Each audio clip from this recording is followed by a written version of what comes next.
Hello and welcome back. This is Rob Thomas, your Everything Microsoft Enterprise Cloud Architect. And today I'm going to get into a little bit more of a complex subject, but it's going to explain the components from a layer standpoint of Azure. And this is where I term Azure's layers, right? How everything kind of folds up in Azure so you can use resources and take advantage of the platform. Now, without further ado, let me go ahead and thank our sponsor. So today we're going to thank our Enterprise Software Solutions sponsor, the Software Dudes. These guys are amazing. I recommend using these guys for your Microsoft 365, your Azure, which we're currently reviewing, Copilot, Windows Server, SharePoint, Microsoft SQL Server, and some Cisco and Adobe products. Highly recommend reaching out to this group. They're a really great team. They'll help you go deeper, answer any questions, and help you launch all your Azure products. All right. So without further ado, let's jump into Azure layers. All right. Now, Azure layers are made up of 5 layers, right? So I know I was able to jump in a little bit quickly because it's previously in a previous video where we went through the Azure infrastructure, the canvas, like where to go, all the items, and some of this was a little new. So what is a resource, right? I covered that. I'm going to use this panel right over here. So I was pulling up a resource.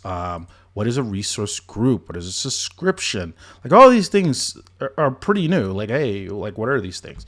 So I'm going to run through these pretty quickly. So identifying Azure's layers. Azure is made up of 5 things. It's going to Azure's Active Directory, management groups, subscriptions, resource groups, and resources, right? And not to get resource groups and resources confused, but resource groups and resources. And these are just the 5 layers of Azure. Super easy. That's it, right? Moving on to the next. Let's talk about Active Directory. With Active Directory, you can identify and access. It's an identity and access management service.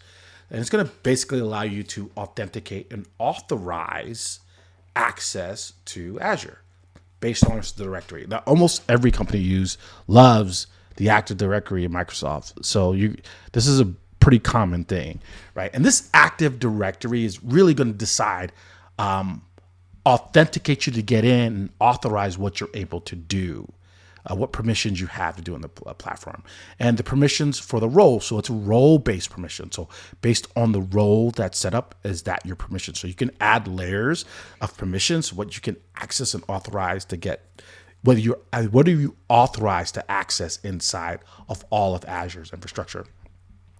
And then it's based on the concept of role-based access control. And I have another deck. I'll cover that a little bit based on explaining role-based access control, right? And this is it, right? Role-based access control. This is based on subscription, resource groups, and resources. And this access is inherent. So you have contributors, owners, and readers. And based off of what type of access you're giving, which is RBAC, which is role-based access control, based on your role, you're able to get so much access. This is just an easy way to understand that. All right, now moving on, the next group is management groups. This is the container of your subscriptions, your subscriptions governance, and then organize subscriptions into subgroups, and then inherit the configuration. So basically, a management group is a container of your subscriptions, right? And then your subscriptions governance allows you to, based on what you're paying for, you're able to get access. You get governance over what you can do, and then you need a structure for this, which is you have subgroups. So you'll be able to set your subscriptions. You'll be able to set your management groups and then sub-management groups, right? And then you're able to put your subscriptions into those subgroups. And then you inherit configuration based on that. And I'm going to do that in an example. So when I actually do this in a sample video, it's going to make a lot more sense. Right? And then subscriptions, basically the containers of your resource groups, and your resources, right? Costs are billed to the subscriptions. And the subscription basically is an agreement with Microsoft. A subscription is mandatory to deploy the resource. So if you don't pay, and basically just you're paying for, it's like any subscription out there, right? You pay for like a Netflix subscription to get access to all the videos, same content. Like I need a subscription so I can get access to resources that I need, right? So I can do things, right? And it has administrative security boundaries, right? So and again, this is mandatory to deploy resources because you need to deploy resources and you need a subscription to do that. And the subscription, again, lives inside of a subgroup that you set up. All right, now resource groups. These are the containers of your resources, right? Your resources have a shared life cycle and they can coexist.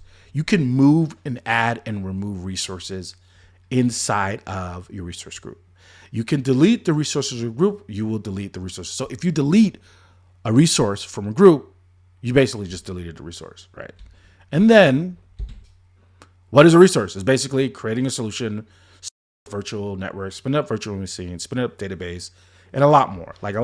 Basically, resources are the element of everything you're looking for. Like I need to spin up a server. So I'm going to spin up a virtual machine, right? That's my resource, and that resource will live in my resource group. All right, so that was super clear, right? This kind of makes sense of this slide. It's like, okay, great. Like, how do I do this? You're going to take advantage of all those resources. You're going to do that with these 4 layers: Azure Active Directory, management groups, subscription, resource groups, and then resources. And the reason why I need to explain this is because as you get a better understanding, you start to understand how the structure is being set up. You're like, oh, okay, that totally makes sense. I need to set up my management groups, and then I need to set up subgroups, and I need to assign subscriptions into that, and then set up resource groups, and then make sure my resources are in those groups. So, right. So that just kind of lets you know the structure. You're able to kind of do things, and it makes sense of what these things do. You're like, oh, okay, that makes sense. Set up subscription, resource groups, and so forth.